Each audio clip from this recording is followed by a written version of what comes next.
అందరికీ నమస్కారం. Prime time news స్వాగతం. నేను మీ జర్నలిస్ట్ వీరారెడ్డి. ఫస్ట్ టైం మన ఛానల్ చూస్తుంటే ఎవరైనా తప్పకుండా సబ్స్క్రైబ్ చేసుకోండి, లైక్ మాత్రం వేసేయండి. విషయంలోకి వస్తే ప్రభుత్వం సంచలన నిర్ణయం తీసుకునింది. 2013 భూసేకరణ చట్టాన్ని మార్పులు చేర్పులు చేయాలని యోచిస్తా ఉంది. గతంలోన ప్రభుత్వం ఏదైనా అభివృద్ధి కార్యక్రమాల కోసం, పరిశ్రమల కోసం భూమి సేకరిస్తే ప్రభుత్వం ఏదైతే మార్కెట్ వాల్యూ ఉంటుందో ప్రభుత్వ మార్కెట్ వాల్యూ ప్రకారం కాంపెన్సేషన్ ఇచ్చేవాళ్ళు. దానివల్ల రైతులు తీవ్రంగా నష్టపోయేవాళ్ళు. కానీ ప్రభుత్వాలు ముఖ్యంగా ఏదైతే పంట పొలాలు ఉంటాయో వాటిపైనే, ఆ భూమిపైనే ఆధారపడే వాళ్ళు. ఒకవేళ అక్కడ పరిశ్రమ వచ్చిన అభివృద్ధి కార్యక్రమాలు చేపట్టినా వాళ్ళ జీవన ఉపాధికే గండిపడేది. అలాంటి నష్టపరిహారం కూడా వాళ్ళ జీవన ఉపాధిని పూడ్చలేని పరిస్థితులు ఎన్నో ఉన్నాయి. కాబట్టి ఇలాంటి సిచ్యువేషన్ లోన ప్రభుత్వం 2013 భూసేకరణ చట్టాన్ని మార్పులు చేర్పులు చేస్తూ రైతులు నష్టపోకుండా ఉండే విధంగా అందులో చర్యలు తీసుకోవాలని యోచిస్తోంది.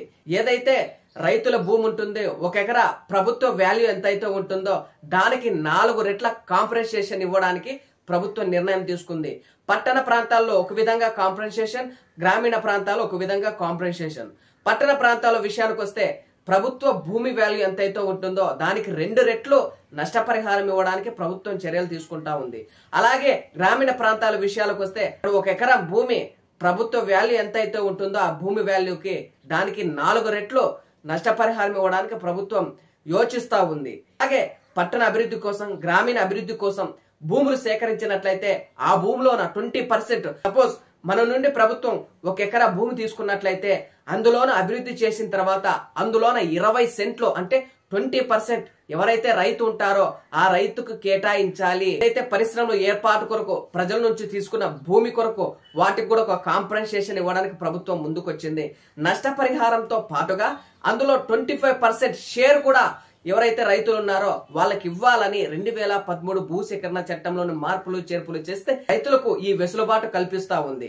సరే, మనం చూసుకున్నట్లయితే ఆర్ఆర్ఆర్ ఉత్తర భూములకు సంబంధించి అక్కడ ల్యాండ్ వాల్యూ చూసుకున్నట్లయితే ఒక ఎకరా 1 లక్ష లేదా 2 లక్షల ఉండేది. ఒక ఎకరాకి దాదాపు 30 లక్షలు నష్టపరిహారం చెల్లించే విధంగా ప్రభుత్వం చర్యలు తీసుకునింది. కొన్ని ప్రాంతాల్లో చూసుకున్నట్లుంటే ప్రభుత్వ భూమి వాల్యూ చాలా తక్కువగా ఉంటుంది. ఒక్కొక్క ప్రాంతంలోన భూమికి ఒక్కొక్క విధంగా రేట్ అనేది ఉంటుంది.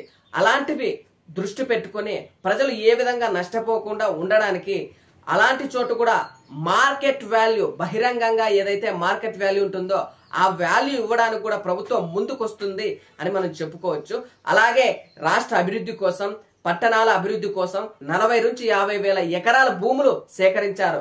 ఇంకా 10,000 నుంచి 15,000 భూములు సేకరించాలని ప్రభుత్వం యోచిస్తుంది. 2013 భూసేకరణ చట్టం సెక్షన్ 107 ప్రకారం ఎవరైనా నష్టపోయిన వ్యక్తులు ఉంటారో వాళ్ళకు ఆవాసం కల్పించడం గాని, నష్టపరిహారం కల్పించడం గాని, అదే విధంగా కాకుండా వాళ్ళకి నష్టపరిహారంతో పాటు అందులో 20% షేర్ ఇప్పించడం. ఫ్యాక్టరీలు అయితే మా భూముల విషయాల్లో వస్తే అందులో 20% ఏదైతే ఉంటుందో 20 సెంట్ల భూమిని వాళ్ళకి కేటాయించడం అనే చర్యలు తీసుకునే విధంగా ప్రభుత్వం తీసుకుంటుంది. రాష్ట్ర వ్యాప్తంగా చూసుకున్నట్లయితే ప్రతి జిల్లాలోన భూమిని సేకరించి అక్కడ ఇరిగేషన్ గాని, అభివృద్ధి కార్యక్రమాల కోసం సేకరిస్తుంది.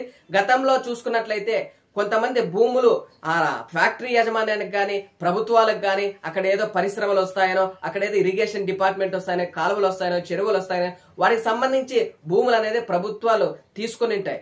తీసుకున్న తర్వాత అవి ఎలాంటి అభివృద్ధి కార్యక్రమాలు జరగకుండా అక్కడే ఎక్కడ వేసిన గొంగళి అక్కడే విధంగా ఉంటాయి. ఇలా కాకుండా సత్వరంగా తీసుకున్న వాటిని ఒక సపోజ్ గా భారతదేశంలో చూసుకున్నట్లయితే పార్లమెంట్ ని ఒక 1 year లోనే నిర్మించి ఎస్టాబ్లిష్ చేసి కాసి చూపించారు. అలా ప్రతి ప్రాజెక్ట్ ని కంప్లీట్ చేసినట్లయితే ప్రజలు కూడా భూమి ఇవ్వడానికి ముందుకొస్తారు.